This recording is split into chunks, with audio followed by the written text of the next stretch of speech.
Урматтуу телекөрүүчүлөр, кеш жарык Пирамида каналында акцент берүүсү аны мен Сейил Карбеков алып барам.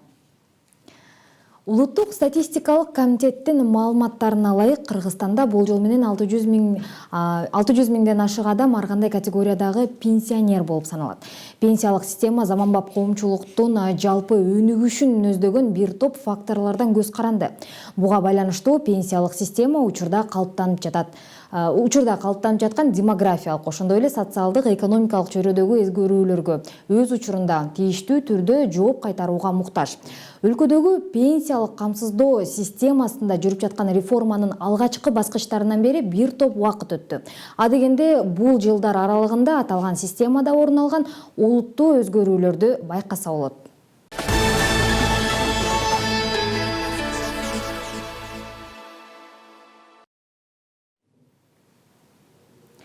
Бүгүнкү берүүбүздө биз мына ушул өлкөдөгү пенсия менен камсыздоо маселелери жана Кыргызстандын пенсиялык системасындагы реформалар тууралуу сөз кылабыз. Ал үчүн студиябызга конок чакырганбыз. Анда эмесе конок менен тааныштыра кетсек, Кыргыз Республикасынын социалдык фондунун төрагасы Медер Ирсалиев. Саламатсызбы, Медер Эсенгулович? Студиябызга кайрадан кош келдиңиз. Рахмат, саламатсыздар. Анда эмесе маегибизди баштасак. Медер Эсенгулович, айтсаңыз, ушул өлкөнүн пенсиялык системасындагы реформа качан жана кантип башталды эле? Эң биринчи реформалардан болуп бул 1996 жылы социалдык фонд мурунку социалдык камсыздоо менен бириккенден кийин ошол Кыргыз Республикасынын социалдык фонду түзүлүп, ошол жылдардан эң башы башталган деп айтсак туура болот. Ошол жылдары 96 жылы биринчилерден болуп, ошол биздин республикадагы жана персонификациялык эсеп киргизилген. Жекече эсеп ар бир жаранга ошол жылдардан баштап жекече эсептерди ачып, ошол өзүнүн ар биринин төлөгөн каражаттарын баарын тең эсепке алып баштаган эң биринчи реформалардан болгон. Ошол эле убакта ошол тарифтик саясат боюнча дагы ошол жылдан жылга бул бизде болуп жаткан реформалар бир жылда эффект бербейт. Бир жылдын ичинде, бир жакын чукул аранын ичинде жыйынтык чыкпайт да оңой менен. Ошон үчүн бул баягы көп жылдан бери келаткан реформа, ошондон бери уланып эле кете бериш керек да. Анан бул өзүнүн жыйынтыгын бери дегенде бир 3 жыл, 5 жыл аралыкта анан жыйынтыгын бере баштайт да. Ошол реформа туура болгонбу, туура эмес болгонбу деп. Азыркы күндө ошол жеке эсепке алган толук кандуу иштеп, бүгүнкү күндө өзүнүн жыйынтыгын толук берип атат. Андан тышкары 2010 жылы эң негизги өзгөрүүлөрдөн болуп жана топтомо компоненти кирген. Бул ошол топтомо компоненти дагы бул дагы өзүнчө бир жаңы реформалардын бири десек болот. Ал дагы ошол жеке эсепке байланып, ошонун аркасы менен бүгүнкү күндө ал дагы жыйынтыгын берип келет. Ал дагы 10 жылдан ашты. Ошол ар бир жарандын төлөгөн акчасынын эсебин жүргүзүү, ошону үстөк пайыздарды үстүнө кошуп туруу, ошол милдеттердин баары тең ошол соцфонддун кызматкерлерине жүктөлгөн да, соцфондго жүктөлгөн болуп эсептелет. Мына ушул Кыргыз Республикасында пенсиялык реформанын башкы маани маңызы эмнеде? Эң башкысы эле бул жерде ошол биринчиден азыркы жаш муун, бүгүнкү пенсионерлерди багып аткан муун деп айтсак туура болот. Ошолор келечектеги пенсиясын, өзүнүн келечектеги келе жаткан болочоктогу пенсиясын бир туруктуу, татыктуу деңгээлге жеткирүү эң негизги көйгөйлөр болуп. Ошол эле убакта бүгүнкү төлөп аткан жарандарыбызга төлөгөнгө бир ыңгайлуу шарт түзүү, ошону бир кызыктар болуп төлөгөндөй болуп. Ошол эле убакта келечекте пенсиясын туруктуу кылып, өзү топтоп алганга мүмкүнчүлүк түзүп берүү. Анан бүгүнкү күндөгү ата-энелерибиз алып аткан пенсияны бир татыктуу деңгээлге чыгаруу. Негизги максаттардын баары ушулар болуп эсептелет. Мына ушу тарифтик саясат деп калдыңыз, ушул тарифтер боюнча кандай иштер жүрүп жатат? Тарифтик бул жерде азыр бүгүнкү күндө ошол бизнес коомчулугу, жогорку кеңештин депутаттары дагы жалпы эле коомчулук ошол тариф төлөө тарифтери, камсыздандыруу төгүмдөрүнүн тарифтери өтө жогору деген көп биздин адреске сын пикирлер айтылып келет да. Анан ошолорду түшүрүү максатында бирок ошол тарифтерди түшүрүп койгондо пенсиялык фонд миллиарддаган жоготууларга учурайт ошол эле убакта. Анан ошол жоготуулардын булактарын каяктан табышыбыз керек. Ошонун ордун тапкандан кийин анан биз ошол тарифтик саясатты карап ошону түшүрүүгө деп. 96-жылдан бери алсак бүгүнкү күнгө чейин 12,5% тегерегенде түшүп келди. Жылдан жылга кээ бир жылларда ошол азайтып келди. Мисалы 96-жылы 39% болчу. Ошол убакта 2% иштеген адамдын өзүнөн калаган 37%-ын баардыгын тең иш берүүчүдөн болчу. Бүгүнкү күндө 10% иштеген адамдын өзүнөн болуп атат дагы 17,25% бул иш берүүчүдөн болуп атат. То есть 27,25%. Дээрлик 12%-тан ашык ылдыйлады да. Анан эми дагы деле замандын талабы болуп атат. Ишкерлерди көмүскө экономикадан чыгарыш үчүн деп атат. Ошол себептерден ушул коомчулук өзү ошондой бизге баягы талаптарды коюп атат. Ошол себептен бул жаатында да азыр иш жүргүзүп атабыз да. Мына ушул пенсиялык реформанын алкагында социалдык камсыздандыруу жана социалдык камсыз кылуу түшүнүктөрүн бөлүп кароо, ошондой эле каржылоо булактарын дагы бөлүп кароо болжолдонгондо, мына ушул нерсе эмне үчүн керек эле? Бул жерде эми ар бир иштеген жаран өзүнө өзү келечекте, мен жана жогоруда айткандай, келечекте өзүнө өзү бир татыктуу деңгээлдеги пенсия топтоп алганга мүмкүнчүлүк алыш керек. Ошол эле убакта иш берүүчү ал ошол иштетип аткан кишинин келечегин дагы иш берүүчү да ойлош керек. Иш берүүчү ошого милдет алыш керек. Мен ушул иштеп аткан, бул как соцпакет деген сыяктуу да, келечекте ошол өзүнүн пенсиясын ошол иш берүүчү ошого топтогонго дагы өбөлгө түзүп, шарт түзүп жардам бериш керек да. Бул дүйнө жүзүндөгү болгон практика ошондой. Раз жумуш иштеп аткандан кийин анын болочокто пенсиясын камсыз кылганга да ал мүмкүнчүлүк бериш керек да. Ошол себептен ошол камсыздандырылган, анан камсыздандыруучу болуп, камсыздандырылган адам камсыздандыруучу болуп, анан биз социалдык фонд ошол эки категорияны бирдей алып барып, бирдей жүргүзүп, ар бир жарандын келечекте татыктуу пенсия алганга мүмкүнчүлүгүн ошол ыңгайлуулугун биз түзүп беришибиз керек. Мына ушул белгиленген төлөмдөр менен кайра бөлүштүрүүчү пенсиялык модель ишке киргизилери пландалган да, ошол реформанын алкагында. Бирок азыр бизде шарттуу топтоочу система иштеп жатат. Ушул тууралуу айтып берсеңиз, анын артыкчылыктары, өзгөчөлүктөрү эмнеде? Эми бул жерде азыр бүгүнкү күндө ошол пенсиянын бүгүнкү түзүлүшү ошол 3 шарттуу топтомо. Андан кийин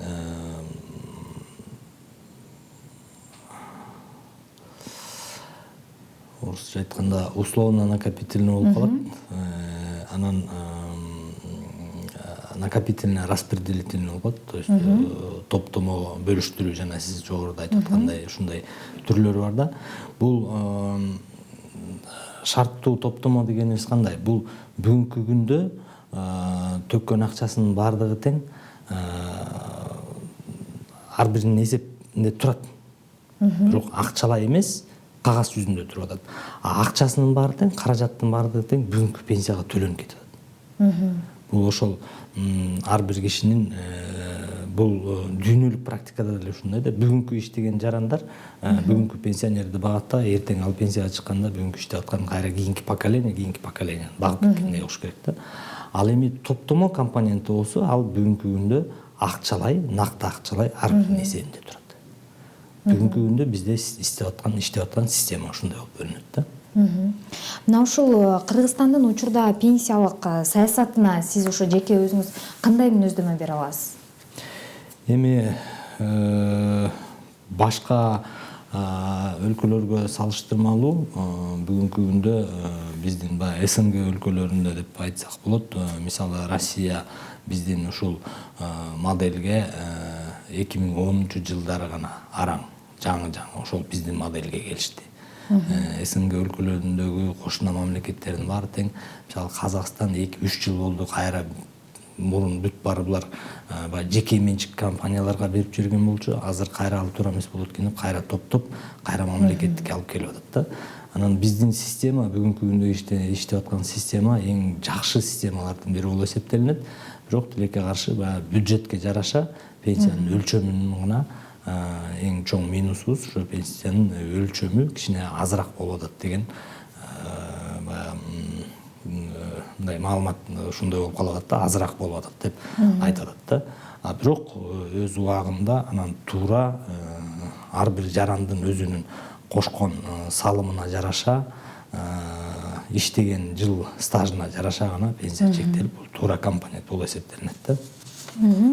Мына буга чейин деле көп айтылып келген, бирок дагы бир жолу сурагым келип турат. Ушул бүгүнкү күндө Кыргызстанда бизде канча адам пенсия алат? Бүгүнкү күндө 1-ноябрга карата 667 миң киши пенсия алат да, пенсионер болуп эсептелет. Ал эми орточо пенсиянын өлчөмү канча? Орточо пенсиянын өлчөмү бүгүнкү күнгө 5820 сом болду. Бул жанагы 1-октябрда биз көбөйтпөдүкпү, көтөрүп, ошондон кийинки суммада 5820 сом. Мына ушул пенсияга чыгуу талаптарына да токтоло кетсеңиз. Эми өзүңүздөр билесиздер, 2019-жылдын 1-январынан баштап жаңы мыйзам күчүнө кирди. Бул жерде азыр пенсионер ошол жана жетишпеген же болбосо тастыктоочу иш кагаздардын баардыгын тең мурун пенсионерлер өзүлөрү алып келген болсо, бүгүнкү күндө ошол жумуштун баары тең биздин кызматкерлердин мойнуна жүктөлгөн мыйзам боюнча. Ошол жетишпеген документтердин баардыгын тең биздин кызматкерлер өзүлөрү топтоп, ошону толуктап бериш керек. Ошол эле убакта ушул мыйзамдын дагы бир өзгөчөлүгү, пенсия жаш курагына келгенге чейин 6 ай мурун эртерээк арыз менен кайрылып, анан ошол жаш курагына келгенден кийин 6 айдын ичинде биздин кызматкерлер толук кандуу документтерин топтогонго мүмкүнчүлүк алат деп айтып атабыз да. Ошон үчүн эртерээк тапшырса да болот. 6 ай мурун эртерээк, мурун мисалы андай жок болчу. Мурун ошол туулган күнү же болбосо 63 жашка же 58 жашка чыкканда гана кайрылганга укугу бар болчу. Азыр болсо эртерээк кайрылып, ошол документтерин эртерээк топтоп, жаш курагга келгенде ошол күндөн баштап ала баштаганга мүмкүнчүлүк болот да. Ошол мыйзам өзгөртүү киргизилди. Андан тышкары жеңилдетүү максатында азыр биз электрондук өздүк кабинетти ачтык, аны ишке киргиздик. Кудай буюрса, ал жерде дагы ошол кайрылуулар келип атат. Электрондук түрдө пенсияга чыкканга мүмкүнчүлүк, то есть бул социалдык фонддун кызматкерлерине барып кайрылып, алардан маалымат албай эле ошол электрондук өздүк кабинетине кирсе, толук маалыматтын баарын ошол жактан алса болот да. Ушундай жаңылыктар десек да болот, жеңилдиктер десек да болот, ушундай түзүлүп атат да бүгүнкү. Ушу билишим боюнча пенсияга эрте чыгуунун жолдору да бар экен да. Ушул боюнча да кененирээк маалымат айта кетсеңиз. Эми биз бүгүнкү күндө баягы республика өзү тоолуу шарттуу, кыйын шарттуу жерлери бар. Эмгек стажына жараша деп ушу жеңилдиктер аябай көп берилип кеткен. 17 түр менен пенсияга чыгат бүгүнкү күндө. Анын ичинен дагы андан да ылый жеңилдик берип, мисалы 35 жыл иштесең 55 жаштан чыкканга мүмкүнчүлүк, 40 жыл иштесең 60 жаштан чыкканга мүмкүнчүлүк деп, же болбосо жетпей калса пенсиянын ошол жетпей калган өлчөмүн карматып туруп, калганын жаш курагына келгенге чейин алып, калганын кийин аласың деп, аны да эртерээк чыгарып, ушинтип эле баягы жаш курагына чейинки мөөнөттөрдү аябай көп чыгарып жибергенбиз. Мисалы, бийик тоолуу шартта аял кишилер 45 жаштан чыгарып коебуз. Ушул сыяктуу нерселер аябай көбөйүп кеткен да. Ошонун баары тең эле ошол республикалык бюджетке бул аябай көп мындай жүк болуп эсептелет. Бүгүнкү күндө республикалык бюджеттин мунун баардыгы тең ошол жеңилдетилген шарттагы чыккан пенсионерлердин пенсиясынын ошол кошумчасынын баардыгы тең жаш курагына чыгып пенсиялык фонд фондко өтмөйүнчө ошонун баары республикалык бюджеттен каржыланат. Анын саны көбөйгөн сайын ошончолук республикалык бюджеттин жүгү ошончолук көбөйүп атат. Бүгүнкү күндө республикалык бюджет өзү эле тартыш болуп атса, биз дагы еще бүт баарын тең жеңилдетилген шартта чыгара беребиз дагы, ошончолук тияка көбүрөөк жүк келип атат. Ошол жагында карашыбыз керек. Бул жерде аябай көп түрлөр болуп кеткен. Ошол түрлөрүн карасак, аскер кызматчылары боюнча дагы ушундай сөздөр айтылып келет. Мисалы 37-38 жаштагы жигитти пенсияга чыгарып коебуз. Ушул сыяктуу нерселер бар да, мунун баары тең эле ошол республикалык бюджет такалып эле барып республикалык бюджетке аябай чоң нагрузка алып келатат да. Мына ушул учурда бизде өлкөдө иштеп жаткан пенсиялык система боюнча негизи ушу дүйнөлүк практикага да таянсак, ошо бир пенсионерге 3 учурда иштеп жаткан адамдын акчасы туура келип берилиши керек деген ушундай бир статистика бар экен да. Ушул боюнча бир оюңузду айта кетсеңиз. Бул жерде эми баягы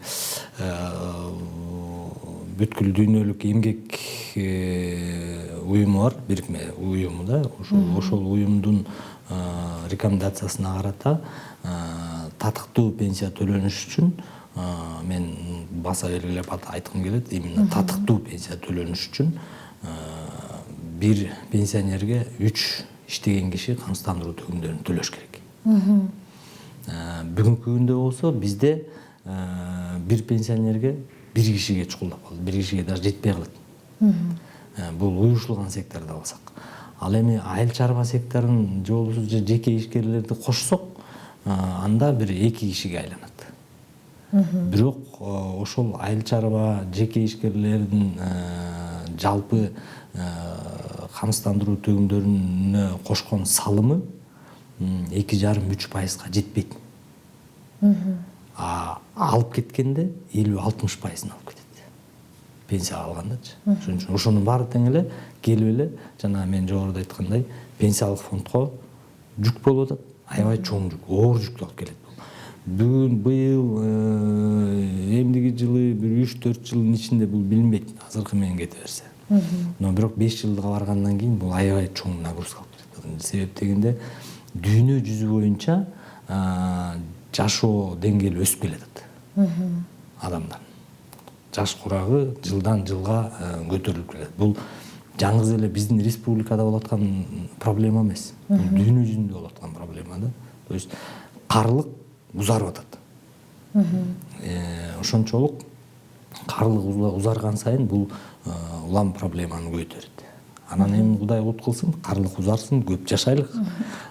Бирок азыртадан ошол жанагындай бир чечкиндүү реформаларга улам жакындап чукулдабасак, кийин кечирээк болуп калат деген ой болот да.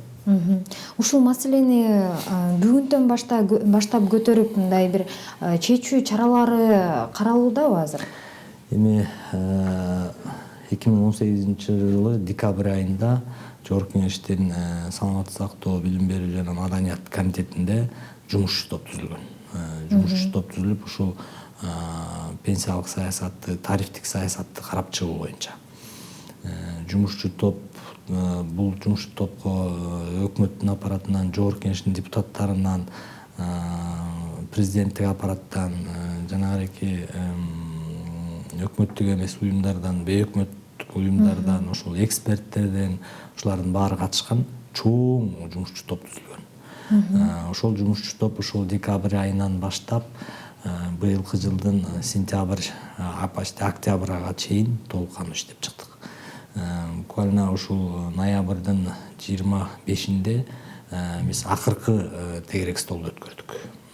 Ага чейин жумушчу топ 3 группага бөлүнүп иш жүргүздүк. Бул жерде пенсиялык тарифтик саясатты бир группа иштеп чыкты. Жана топтомо компоненти боюнча бир группа иштеп чыкты. Анан аскер кызматкерлеринин пенсиясы боюнча да бир группа иштеп чыкты. Булар 6 айдан ашык, ар бир группа 4–5 жолдон отурум болду. Андан кийин биз бүт республиканын региондорду кыдырып чыктык. Ошол эл менен жолугуп, элдин арасынан да кандай сунуштар болот, аяктан да сунуштардын баарын чогултуп, ушу 25-ноябрда акыркы тегерек столду өткөрүп, анан азыр ошо аналитикалык өзүбүздүн жыйынтыгыбызды чыгарып туруп, ошону азыр жогорку кеңешке, депутаттарга, өкмөткө, аппарат президентиге баардыгына жаңыдан жөнөтүп атабыз. Жыйынтыгын чыгардык. Эми бул жерде эмнелер каралды? Мен жана жогоруда айткандай, тарифтик саясат. Биз тарифтик саясатты караганга же болбосо тарифти түшүргөнгө каршылыгыбыз жок. Биз макулбуз. Бир определенный нерсеге, ошо мен жана жогоруда айтпадымбы?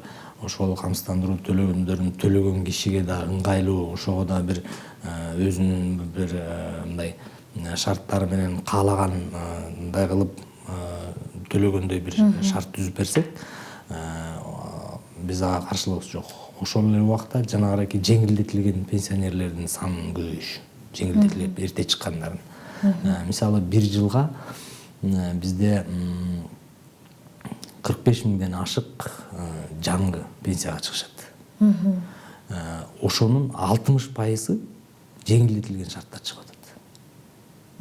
Жана эрте чыккан, жумушуна байланыштуу же жашаган жерине. Эрте чыкканы баягы эмгек стажына байланыштуу, же болбосо баягы жашоонун өзүнүн шартынын мүмкүнчүлүгүнө байланыштуу ушундай болуп отуруп, жеңилдетилген түрү менен чыккандардын баарын эсептесек, 60% ошол менен чыгып атат. Аны биз айтып атабыз, ушул баардык жагын буну жаңгыз эле бир эле тарифти түшүрүп коюп көмүскө экономиканы чыгарабыз деген бул утопия болуп калат. Анын үчүн биз ошол комплексно баарын карап чыгыш керек. Бул жаңгыз эле соцфонддун эле жумушу менен, тарифтер менен жана пенсионерлер менен чектелип калсак, бул да утопия болот.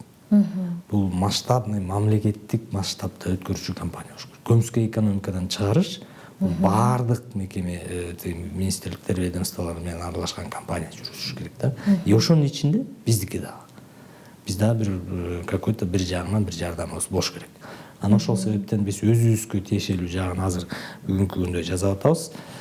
Бир жерде эми тарифтик саясатты карап чыктык, ошол түшүрүү шарттарын. Анан бизде 1 жыл стаж болсо деле бизден чыгат пенсияга. Трудовой стаж деп жазылды, мисалы, окуу жылдары кирет, алдагы стаж болуп эсептелет. Аскер кызматында жүргөн болсо, допустим, баягы илгерки Советский Союзда служба в армии деп коебуз. Ошол болсо алда стаж болуп келип калат. Башка эч жерде иштебесе, эчтеке төлөбөсө деле 2 жылдык стаж болуп эсептелип, ал 2 жылдык стаж менен бизден пенсияга чыгат.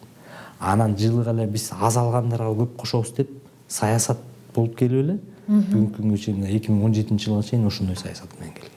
Андан кийин гана биз мыйзамга өзгөртүү киргизип, ар бир жарандын өзүнүн төккөнүнө жараша, кошкон салымына жараша, иштеген жылына жараша аны кошуш керек деп, ошол мыйзамга өзгөртүлүп 2 жылдан бери ошондой кылып эсептелип келди.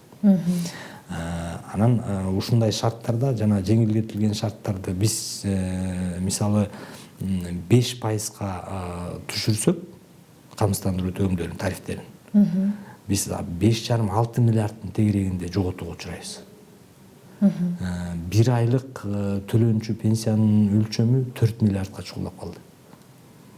Биз уже пенсияны төлөй албайбыз. 1 айда ошончо төлөш керек болсок, мисалы 6 миллиардка жоготууга учурасак, биз 2 айдан кийин биз эси ошондой тарифти түшүрүп салып 2 айдан кийин ишке киргизип койсок, анда 2 айдан кийин пенсияны төлөгөнгө мүмкүнчүлүк болбой калат да. Коркунуч пайда болот.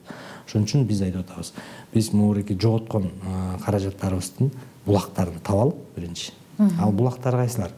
Жанагындай жеңилдетилген шартта чыккан пенсионерлердин баарын санын кыскартышыбыз керек. Ошол льготный категорияларды колдон келишинче, эми совсем алып салыш деген болбойт. Биз баягы өлкөбүздүн шартына да карашыбыз керек.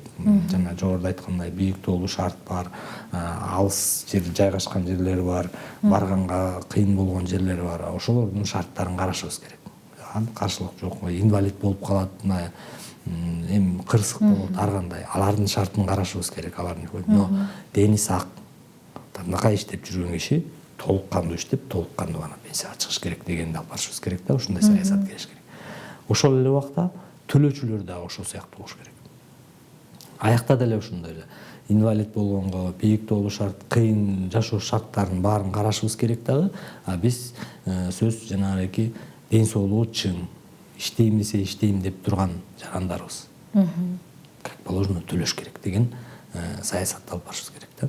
Мисалы, айыл жеринде деле ошол сыяктуу эле ошол жерин иштетип татынакай оокат кылгандар оокат кылып атат да. Мисалы ден соолугу чың болду, пожалуйста, төлөсүн.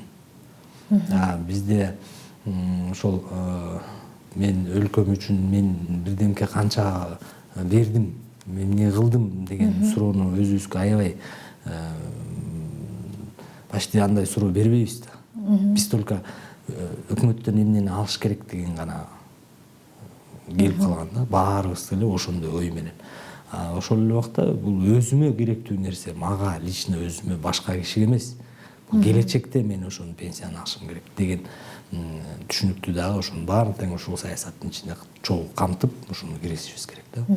Ал эми ушул пенсияга чыгуу, жаш курагын көтөрүү маселеси каралуудабы же жакынкы аралыкта бул? Мен азыр ушул сурооңузга да ушул телекөрүүчүлөргө да айтып коет элем, көп жерден ушул суроо болуп атат. Бул боюнча эч кандай суроо көтөрүлгөн жок. Жаш курагын көтөрүү боюнча же болбосо жанагындай жалпы жаш куракты көтөрүү боюнча эч кандай сөз жок. Бул жерде керектелүүчү стажды көтөрүү боюнча сөз болот. Мисалы айтып атпайлыкпы, 1 жыл болсо да бизден чыгып атпайбы?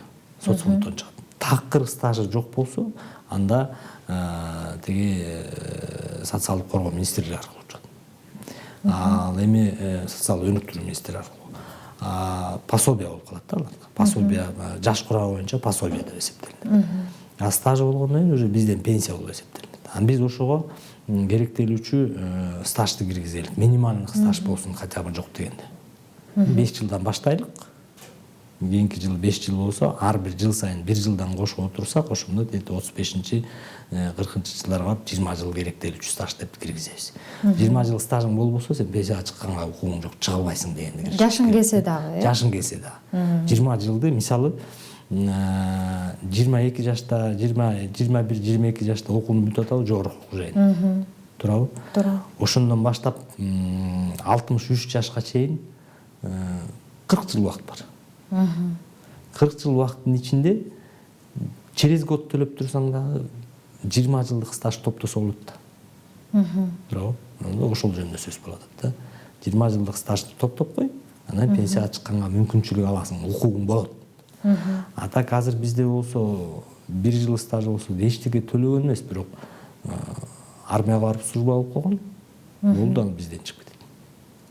Ушул сыяктуу нерселерди бир нукка салып, бирдей кылып, жалпы жарандардын, жалпы 80% жарандарыбыздын бүгүнкү күндө турмуш шарты, жашоо деңгээли деп деле болбош керек. Бул жеке менин оюм.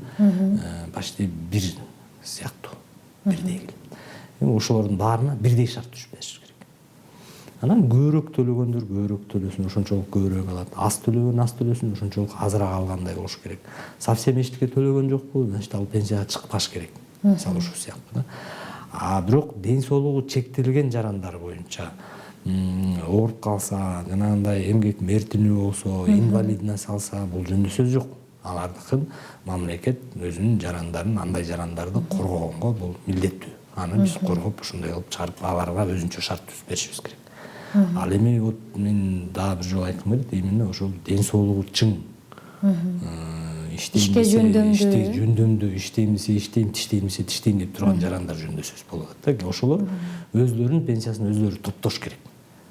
Эч качан мамлекеттин мойнуна отурбаш керек деген сөз болуп атат да. Мисалы, эми бул жерден деле телекөрүүчүлөр айтышы мүмкүн, баягы соцфонддун пенсиянын өлчөмү да ошон үчүн пенсиянын өлчөмү ошондой болуп атат. Баарыбыз качып атабыз да. Төлөгөндөн качып атабыз.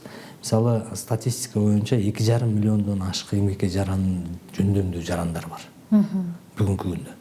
Бирок ошол 18-жылдын жыйынтыгы боюнча камсыздандыруу төгүмдөрүн төлөп аткан жарандардын саны 1,351,000. Анын ичинде 700 миңден ашыгы жеке ишкерлер менен дыйкан чарбалар, айыл жериндегилер. Жанагы жалпы чогулган акчанын 3%-на жетпеген деп төлөйт. Калган 600 миң киши уюшулган сектордо иштеген кишилер жана 667 миң пенсионерди багып атабыз. ушундай болот да. Ошол шарттан ошондон кичине мындай жылышыбыз керек. Биз ушундай кылып кете берсек, көмүскө экономиканы ого бетер көбөйтө беребиз. Күндөн күнгө бүт барат эле. Анан ошол себептен ушул саясатты бир сыйра карап чыгып, толуктап, эми бул жерде азыр биз баягы жыйынтыгын чыгарып, кайсы багыттарда эмнелерди кылышыбыз керек боюнча жыйынтыгын чыгарып жөнөтүп атабыз. Эми бул боюнча да аябай чоң талкуулар болот, талаш тартыштар болот. Мындай реформа жөн эле мындай жымсалдап эле мынтип өтүп кетиш кыйын. Анын кыйынчылыктардын баарына биз ушу даярбыз. Кудай буюрса ушуну жүргүзөбүз деп отурабыз. Рахмат. Медер Эсенгулович, мына айтсаңыз, 1 октябрдан баштап жана пенсионерлердин пенсиясы көтөрүлдү деген абдан сүйүнүчтүү кабар болду да. Бирок ошол эле учурда коомчулукта мындай ансыз деле пенсиясы көп болгон пенсионерлердики көбөйүп, анан абдан эле аз алган пенсионерлердин пенсиясы ошол бойдон эле калды, ашып кетсе бир 200 сом кошулду деген пикирлер да жаралды да. Мына ушул жерге да бир түшүндүрүү бере кетсеңиз. Эми мен жана жогоруда айтпадымбы, чындыгын айтсак, биз таптакыр эле ошол мен өлкөгө эмне кылдым, бирок өлкө мага эмне берип атат деген суроодон аябай качабыз да. Өзүбүз эчтеке кылбайбыз. Ушул эле суроону мен жогорку кеңештин депутаттары да берип атат, жарандар кайрылып атат. Териштирип келгенде эле тиги кишинин эч кандай стажы жок, аз алган кишинин. Жакында эле бери арыз келди. 1,5 миң сом пенсияга чыккан деп. Болгону союз кезиндеги жана мен жогоруда айткандай армияга барып служба алып келген 2 жыл стажы бар экен. Териштирип келди. Расмий түрдө бекитилген. Расмий түрдө бекитилген. Андан тышкары ушул бир какой-то лесной хозяйствода иштептир, ушул жерде 3 жылдык стажы бар экен. Болгону 5 жыл стаж менен чыгып атат. Ал пенсияга жаш курага келди, чыкты, биз чыгардык 5 жыл стаж менен. Анан соответственно пенсиянын размери ошончо болот. Требуемый стажыбыз 20 жыл болуп атса, аныкы болгону 5 жыл болот. Анан неполный стаж менен болушунча пенсияны эсептеп чыгарып берип атабыз. Өзүнүн тапкан пенсиясы 1 сом жок. Бүт бардыгы тең ошол өкмөттүн мойнунда отурган пенсионер болуп эсептелет. Бирок жердин баарына жазып атат, жердин баарына айтып атат. Мен өмүр бою иштедим эле, бирок мага пенсия жок, эмне үчүн аз деп. Ошол эле убакта мага да көп жарандар келет. Алар айтып атат. Мен, например, ушунча жыл иштедим эле, момунча төлөгөм соцфондго. Төлөмдөр бар. Ошол миллиондорду төлөгөн. Ошол эле убакта бизнес кылып жүрдү, төлөгөн, госкомпанияда иштеп жүрдү, төлөгөн, үйүндө отурган, төлөгөн, ошол эле жаран. Эмне үчүн менин пенсияма, мен 10 миң сом пенсия алсам, эмне үчүн 700 эле сом кошосуң деп. Же 500 сом кошосуң деп. Анык деди туура. Биз 4300 сомго чейинки пенсияга 300 сомдон кем эмес кылып кошуп атабыз.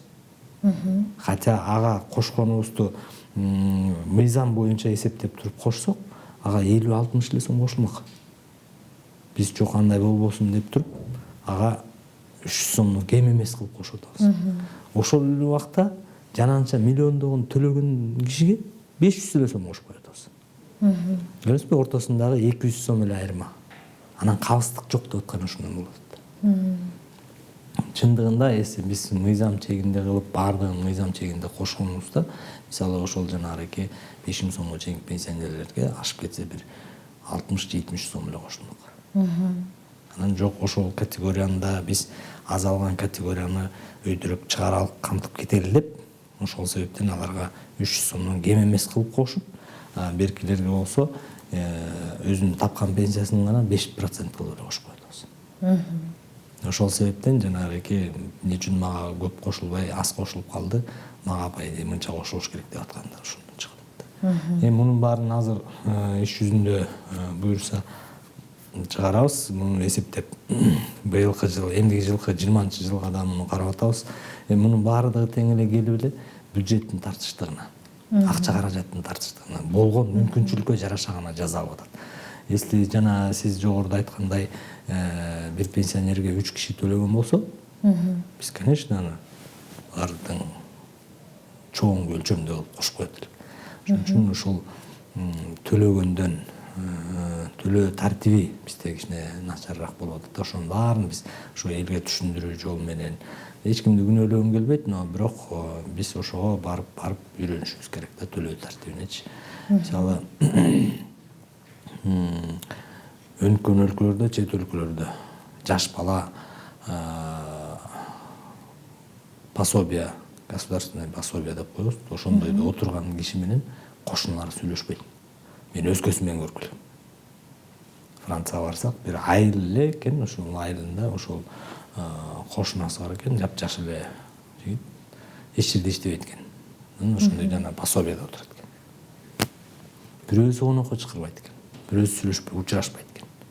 А эмне үчүн десек айтып атат, бул деген пособие, бул мен багып атам дейт экен. Кошунасынын баары ошондой отношение алат экен. А бизде наоборот да. Бизде кайра тескерисинен болуп атпайбы? Пособие алыш керек, эмне болсо да пособие алыш керек. Мындай болбош керек да, мен ушундай элдин ортосунда дагы ушундай жакшы эл арасында ушундай түшүнүктөр кириш керек го деген ойдомун да. Мына ушул расмий түрдө иштебегендер деп калдык да. Мына бул жарандар дагы өз алдынча өз ыктыяры менен социалдык фондко төлөмдөрдү жүргүзө алабы? Кандай жолдор менен жүргүзө алат? Мисалы үчүн бир жеке сектордо иштейт, же ошол эле тигүүчү болуп иштейт, же үй куруучу болуп иштейт. Мисалы үчүн ал жакта деле трудовой договор, эмгек договору түзүлбөйт да. Ушул боюнча бир айта кетсеңиз. Бул жерде деле эми ушундай эле да, бул азыр бизде төлөө тарифтеринин да түрлөрү көбөйүп кеткен. Мен жана тарифтик саясатты да бир кененирээк кичине токтолуп айтайын. Ал жерде да 17-18 түр болуп кеткен. Тариф. Бизде да ошондой ар бир категорияга бөлүп, то есть швейный өзүнчө тариф киргизип, айыл чарба кооперативине өзүнчө тариф киргизип, ошол эле маалда ошол айыл чарба кооперативинде эле болуп эле иштеп аткан жер менен иштеткенге өзүнчө тариф киргизип, ал болсо акционерный общество болуп, мисалы өзүнчө башкача форма собственность болуп калса, ага өзүнчө тариф киргизип, ушинтип эле биз тарифти деле ушул ар биринин ыңгайлуулугуна жараша эле бөлө бергенбиз. Тарифтердин да 17-18 түрү болуп кеткен. Ошон үчүн биз айтып атабыз, ушу тарифтерди дагы бүт баарын жөөшүбүз керек, азайтыш керек. Жок дегенде бир 7-8 категория салыш керек. Ар биринин өзүнүн категориясына жараша депчи. Ошондой кылып алып келсек, бул жерде да азаят. Эми швейный цехтерде үйдө отуруп иштеген, же болбосо эч жерден баягы регистрация, официалдуу эч жерден регистрация өтпөгөндөрдүкү өзүлөрү ыктыярдуу түрдө барып орточо эмгек айлыктын 10%-нан кем эмес төлөп койсо болот. Кем эмес деп төлөш керек да. Ошондой кылып регистрацияны өтүп койсо, ал өзүнө өзү топтой берет. Ал мүмкүнчүлүк бар. Аны деле бардык жарандарыбыз билет. Но бирок айлыкка келгенде эле мен жеке ишкерлер менен да жолугабыз, көп жолугуп атабыз, ошолорго айтат. Жок, ал нагрузка, мага соцфонддун кереги жок, мага өзүмдүн айлыгым толук бер деп айтат. Анан кайра ал баягы иш берүүчүгө күч келип калат экен дагы, ал иш берүүчү анан да мага да кереги жок деп анан жанагындай алып отдельно алып чыгып жиберген ошондон болот. Ошол себептен ошол иш берүүчү дагы иштеген жаран дагы экөө тең кызыктар болуш керек. Төлөгөнгө ошол эле убакта ошол келечекте кандай пенсия болот, ошого кызыктар болуп, ошого биз шарт түзүп беришибиз керек. Азыр ошонун үстүндө чоң жумуштар жүрүп атат буюрса. Мына ушул пенсиялык системаны реформалоодогу ири багыттардын бири бул республикалык бюджеттин пенсия менен камсыз кылууга кеткен чыгашалардын натыйжалуулугун жогорулатууда экен да. Бул процесстин мааниси канчалык, маани мааңыз жана бул багытта эмнелер жасалууда? Буга чейин ишке ашырылган иш аракеттер боюнча да айта кетсеңиз. Бул жерде эми биринчиден жанагы жыл сайын пенсионерлерди биз 1-октябрдан баштап жогорулатып атпайлыкпы. Ошол убакта биз ошол республикалык бюджетти оптималдаштырууну да карадык да. Ошол мыйзам күчүнө киргенден баштап республикалык бюджеттин чыгымдары наоборот азайып атат. То есть мисал кылып айта кетсем, биз былтыркы жылы республикалык бюджеттен бөлүнүүчү каражатка ошол пенсияны жогорулатууда 67 миллион сом каралган болчу. 20-жылдын бюджетине 51 миллион сом каралат. То есть бул жылдан жылга азайчу тенденция да. Көбү чыгымдардын көбү пенсиялык фондко жүктөлүп атат. Республикалык бюджетке азыраак жүктөлүп атат да. Республикалык бөлүнгөн бюджеттен бөлүнгөн каражаттар булар кайсылар? Булар пенсиянын базалык бөлүгү. Бул пенсиянын базалык бөлүгү бул мамлекеттин милдети. Пенсионердин астында бул дүйнө жүзүндө ар бир мамлекетте бар. Бул эми аттары башкача аталат. Бирөөнүндө пенсиянын базалык бөлүгү дейт, бирөөнүндө болсо пенсиянын минималдык бөлүгү дейт. Ар кандай атап койгон, бирок базалык бөлүгү ар кандай. Ар бир мамлекет өзүнүн бюджетине жараша бөлүштүрө берет. Бизде 1780 сом бөлүнгөн. Андан тышкары жана бийик тоолуу шартта, жеңилдетилген шартта чыккандар, көп балалуу энелердики, баатыр энелердики, соттордуку, жанагы эле аскер кызматкерлеринин пенсиялары, ушунун баардыгы тең республикалык бюджеттен бөлүнгөн каражаттар. Биз аркылуу төлөнөт. Мунун баары ошол надбавка, пенсияга надбавка деп коет. Ошонун баарын биз төлөйбүз. Анан пенсионердин саны өскөн сайын, өлчөмү өскөн сайын, естественно, тигил естественный рост болот. Бирок биздин бүгүнкү күндөгү саясат болсо, биз наоборот ошол республикалык бюджеттин чыгымдарын максималдаштыруу. Канчалык жеңилдетилген шартта пенсионерлер көп чыккан сайын, ошончолук республиканский бюджет өсө берет. Ал түшпөйт, азайбайт да. Анан ошон үчүн биз жанагы жеңилдетилген шартта чыгуунун түрлөрүн азайтуу киргизип атабыз. Ошону азайтышыбыз керек. Себеби жанагындай ошол көп нагрузкаларды алып келип атабыз да. Мына бюджет деп калдык. Ошол акыркы күндөрү пенсиялык фонд дагы өзүнүн бюджетин, келерки жылга болгон бюджетин дагы бекитип, талкуу жаратып атат да. Жогорку кеңешке да барып атасыздар. Ошол жөнүндө да бир эки сөз айта кетпейсизби?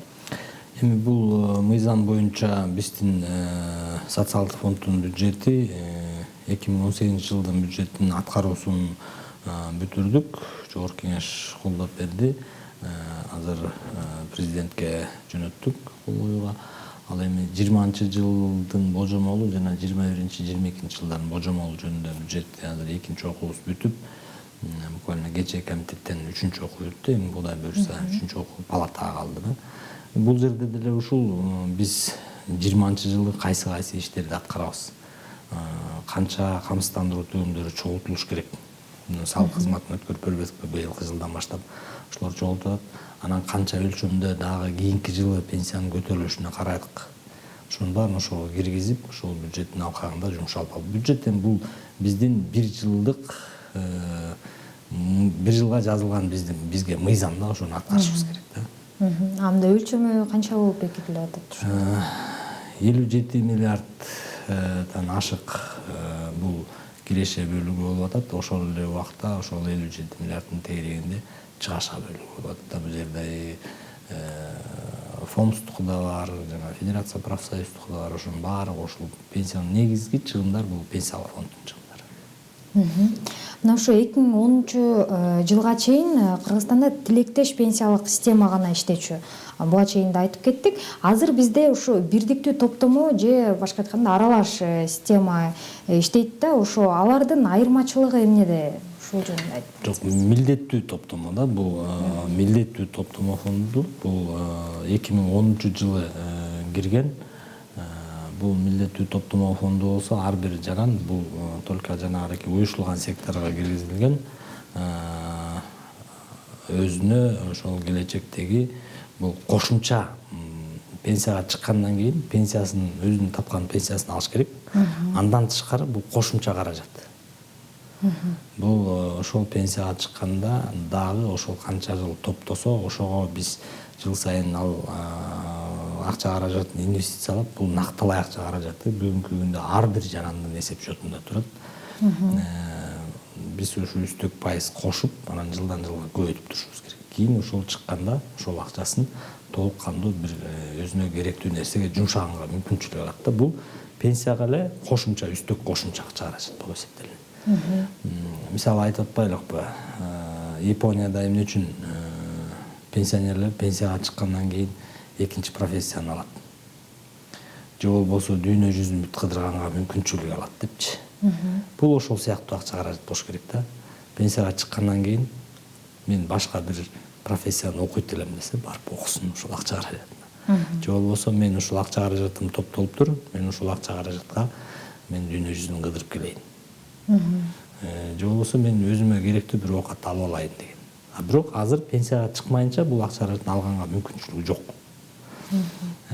Бир мүмкүнчүлүгү бул башка өлкөгө көчүп кетсе,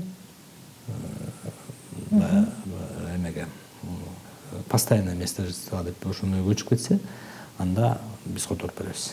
Анан дагы бир эң өзгөчөлүгү бул жерде каза болуп калса, топтомо каражат мураскор алганга мүмкүнчүлүк бар. Толугу менен мураскорлорго төлөп беребиз. Бүгүнкү күндө ал суммалар төлөнүп атат да мураскорлордун. Бул топтомо компонентинин эң өзгөчөлүктөрү да. Мына ошол мындан сырткары дагы ыктыярдуу топтомо компоненти да бар, ошол билишим Бул боюнча. добровольный ыктыярдуу дегенибиз бул эми ар бир жаран өзү кааласа, өзүнүн каалашы боюнча жана мен жогоруда айтканмын, орточо эмгек айлыктын 10%-нан же 8%-нан кем эмес. Пенсиялык фондко 8%, 2% топтомо компонентине 10% болуп калат, 10%дан кем эмес кылып төлөп, өзү топтосо болот деген түшүнүк да. Бул келечектеги пенсиясын дагы бул топтомо компонент. А ошо топтомо компонентин пенсия чыкканда бир жолку төлөм кылып алса болобу же бул дагы ай сайын берилип турабы? Бул жерде буга чейин биз жаңы ошол баягы парогун көбөйттүк. Буга чейин ошол бир парог бар болчу. Бул жерде 27 000 сом болчу да. Андан ашып кетсе, бир 3 жылга бөлөбүз деген шарттар болчу. Азыр болсо ошону алып койдук. Азыр 130 000ден ашты парогу. Ошол эле убакта азыр биз жаңыдан азыр өкмөттө каралып атат, токтом долбоору даярдалды, өзгөртүү киргизип атабыз. Жанагы госипотечный компанияга биринчи төлөмдөрүн төлөш үчүн өзүнүн эсебинде 50 000ден ашык акчасы бар болсо, ошону толук кандуу бир жолу только алып кеткенге мүмкүнчүлүк берип атабыз. Үй жок болсо, барып үй кредит алам десе, ипотекасын ошону төлөп алсын деп атабыз. Бирденке жарайт деп. Андан тышкары бул жерде оорулар боюнча жанагы онкологический оорулар деп коебуз, ошолорду, анан жүрөк ооруларын перечини бар, өзүнүн ошолорду киргиздик. Ошол оорулар болсо акча каражатын алып кетсин дегенге мүмкүнчүлүк берип атабыз. Операция кылганга же да бирдемке кылганга ошол жардам берет деп. Дары-дармекке деп. Андан тышкары анан биринчи, экинчи группа инвалидностьтарга бердик. Толук кандуу канча акча каражат болсо болуп, толук кандуу алып кеткенге. Так калган акчасын барып ар бир пенсионер өзүнүн пенсияга чыккан убагында толук кандуу алганга мүмкүнчүлүк бар. Кааласа толугу менен алып кетсин, кааласа бөлүп алсын деген мүмкүнчүлүк бар. Эми бул категория 68-жылкы аял кишилер, анан 64-жылкы эркектерге ошо чейинкилер төлөөдөн бошотулган, андан кийинкилер. То есть ошол категория чыга баштаганда, анан бул акча каражаттарын биз төлөй баштайбыз. Мына быйыл маалым болгондой аймактардын өнүктүрүү жана санариптештирүү жылы деп белгиленген. Ошо санариптештирүү жылында, санариптештирүү жаатында социалдык фонддо кандай иштер жүрүп жатат? Быйыл биз эң чоң жетишкендиктерибиздин бири деп айткым келет эле, ошол жана өздүк электрондук жеке кабинетин ишке киргиздик. Бул жерде мурун башында биз ошол пенсионердин өздүк кабинети деп пландаганбыз, бирок кийин аны биз кичине кененирээк кылып, камсыздандырылган жарандардын өздүк кабинети кылып киргиздик. Бул жерде ар бир жаран өзүнүн ошол эле убакта жана иш берүүчүсүнүн дагы айлыгын туура төлөнүп атабы, соцфондко туура числение кетип атабы, ошонун баарын текшерсе болот. Ар бир эсептик счетунда канча акчасы бар экен, канча үстөк пайыз түшүптүр жана топтомо компонентинде ошону текшерип алса болот. Бул үчүн бир жолу ошол жаран сөзсүз түрдө социалдык фондко кайрылып электрондук ачкыч алыш керек, же болбосо жана жаңы кийинки үлгүдөгү паспорт менен, акыркы үлгүдөгү паспорт менен регистрация алып ачкычын, электрондук ачкычын алса болот. Ошого жетиштик. 200дөн ашык жараныбыз бүгүнкү күндө ошол өздүк кабинетке пенсия чектөө боюнча кайрылып атат. Шуну карап атабыз. Кудай буюрса азыр биринчилери уже даярдалып бүтүп калды. Толук документи толук болсо биз электрондук түрдө пенсия чектеп бергенге мүмкүнчүлүк түзүлүп атат. Андан тышкары биз быйыл базабызды толук кандуу бүтүрүп, пенсиянын төлөнүшүн онлайн режимде 2 райондо опыт пилотный кылып жүргүздүк. Буюрса пилотубуз бүттү. Азыр эми ошо 1-январдан баштап бүт республика боюнча ошондой кылып төлөө тартибин жүргүзөбүз деп атабыз. То есть бул болсо ошол ар бир жаран кайсы маалда алды, банк менен ошондой маалда иштеп атабыз. Бул жерде биринчи жолу социалдык фонддун тарыхында деп айтсам да туура болуш керек. Биз быйылкы октябрдагы өткөн жана кайра эсептөөлөрдү перерасчетторубуздун баардыгын тең электрондук түрдө жүргүздүк. Бул баардык базага толук кандуу кирип бүттү да бүгүнкү. Чоң рахмат Медер Эсенкулович, студиябызга келип кызыктуу маек куруп бергениңиз үчүн ыраазычылыгыбызды билдиребиз. Ушуну менен бизге бөлүнгөн убакыт дагы аягына келип жетти. Урматтуу телекөрүүчүлөр, биздин берүүбүз ушуну менен аяктады. Кийинки эфирден амандашканча сак саламатта туруңуздар.